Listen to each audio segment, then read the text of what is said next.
गोट्या गोट्या गोट्या गोट्या गोट्या गोट्या गोट्या गोट्या गोट्या गोट्या गोट्या गोट्या.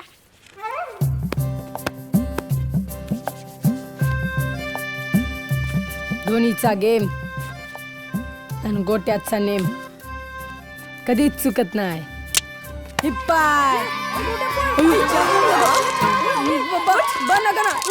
चाललो ना जात पळतो कुठं पळतो सारख्या आपल्या गोट्या गोट्या गोट्या नाही. अरे तुला शाळेत धाडलं तर तुला एक गावात पोरानं घेऊन डावरंगला वय ना. डबा दे इकडं. नको डबा दे म्हटलं. डबा काढ काढ इकडे दे इकडे. बर न आता डबा दे लवकर, नाही तर लावते तुझ्या कानाखाली. आता गोट्याच का शाळेत जाऊन भाकर देत नाही तुला. अगं बर मी काय काय परम्या. अरे गावात नको बी मला नाव ठेवायला लागलेत याच्यासाठी नवस केला का म्हणून. कळलं का? चल घरला. मी जातो चल घरला. जातो घरी चल पहिला. बघ तो डोक्यावर काय तिळ ते बाय कुठे अरे मेल्या घरला आहे तुझ्या बेतच पाहते की नाही बघाच.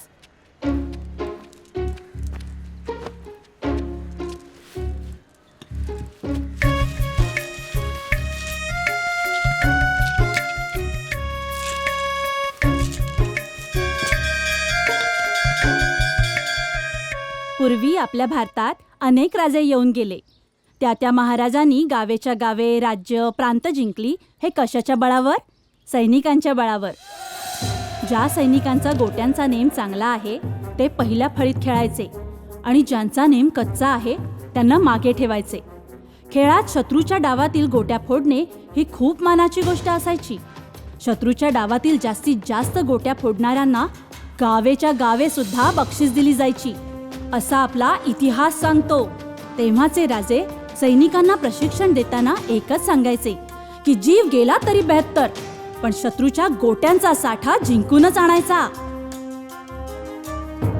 गोट्या ए गोट्या अरे ए गोट्या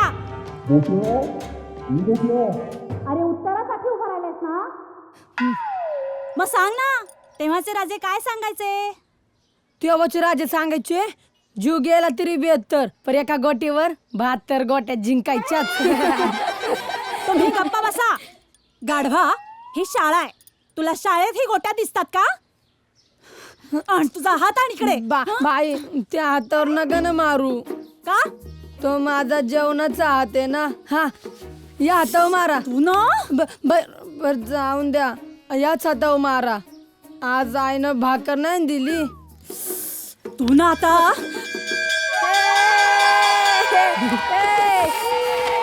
माझ्या मामाचं पत्र हरवलं.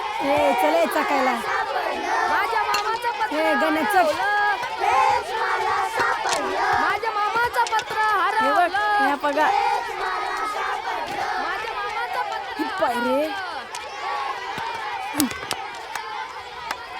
बाबे आपल्या हेडमास्टरच्या घरी लय गोटे असतील का रे? कशा काय रे? अरे त्यांचं आडनाव गारगोटे आहे ना. हे आपल्या शाळेची नवीन हेडमास्टर म्हणजे झाडूचे. ती काय बाहेर आलं की अख्ख्या शाळेचं मैदान सुपडी साफ. हे बघ गोट्या गुरुजी धोनीचा गेम आणि गोट्याचा नेम कधीच चुकत नाही.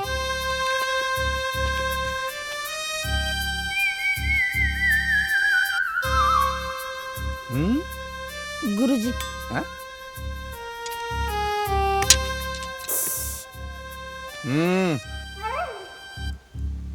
बरा सापडला आज. आत्ता गोट्याला चांगली अद्दल घडेल. कोणाचा आहे? बाब्याचा डाव आहे. ए बाबे खेळे चल की. डाव कोणाचा विचारत नाहीये. तू कोणाचा? नाव काय तुझं? मी आगोटीराम हा. मुक्काम पोस्ट इरसलवाडी तालुका सिन्नर बस जिल्हा. बस कळलंय. म्या बाब्याला म्हटलं होतं काय? तिथं ना ग तिथं खेळू म्हणून. हा बाब्या पण मुळात खेळायचंच का? हा? अरे हे विद्येचं मंदिर आहे. आम्ही जेव्हा लहान लहान होतो ना, आमचे वडील नेहमी सांगायचे,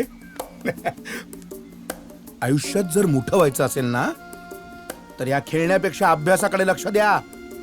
हा, अरे असं पहाटे वगैरे उठत जा, पहाटे उठावं, व्यायाम वगैरे करावा, त्यानी बुद्धी तल्लख होते. काय होतं? बुंदीची तलप येते. तुम्हाला आवडते बुंदी? बुंदी? ए, बुंदी नाही रे, बुद्धी बुद्धी. उद्या सरळ माझ्या ऑफिस मध्ये येऊन खेळशील गोट्या. नका, तुम्ही रागवाल. रागवेनच. याद राख हं? हम्म.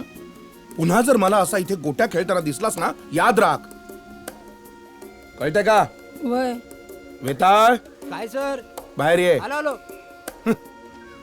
हे आवरून घ्या सगळं. वय सर. हा, चला.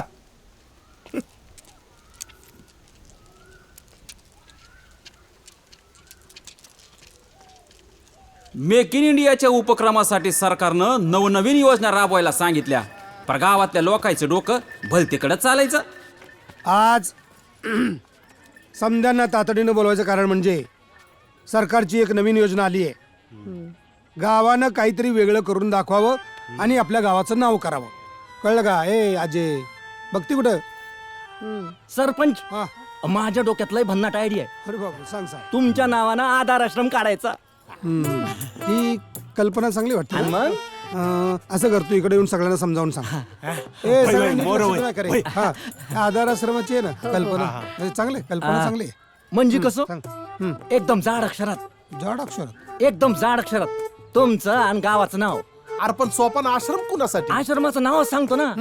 माननीय सदाभाऊ निर्मळ, माननीय सदाभाऊ निर्मळ विधवा आणि निराधार महिलांचा आधार आश्रम.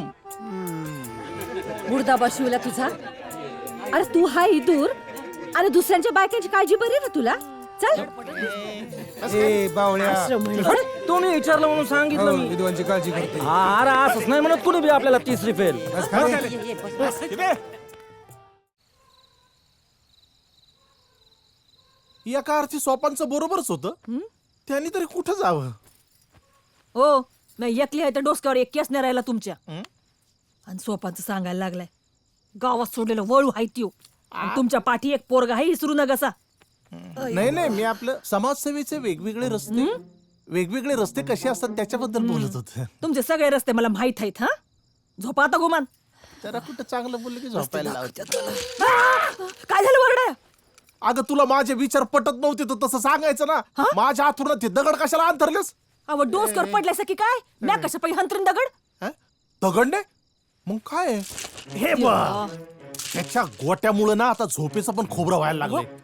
आव काय आव, हे बघा, दुसऱ्यांच्या पोरांच्या उशाखाली देवाधर्माची पुस्तकं नाही तर अभ्यासाची पुस्तकं असतात आणि याच्या उशाखाली हे. तरी मी तुला म्हणत होतो, गोटिका गिळली सारखं आपली एकच कीर्तन. नाही नाही, म्या म्हणते तुम्ही ना एक डाव बाईच्या जन्माला याच, म्हणजे बाईच्या कळा काय असतील ना ते तुम्हाला बी कळत्याल. नाही नको, तो अधिकार या जन्मी देवाने तुम्हाला दिलेला आहे तेच बरं आहे. आपण पुढच्या जन्मी बघू. आता बघतोच हा गोट्या कसा खेळतोय ते. खेळ म्हणावं, खेळ.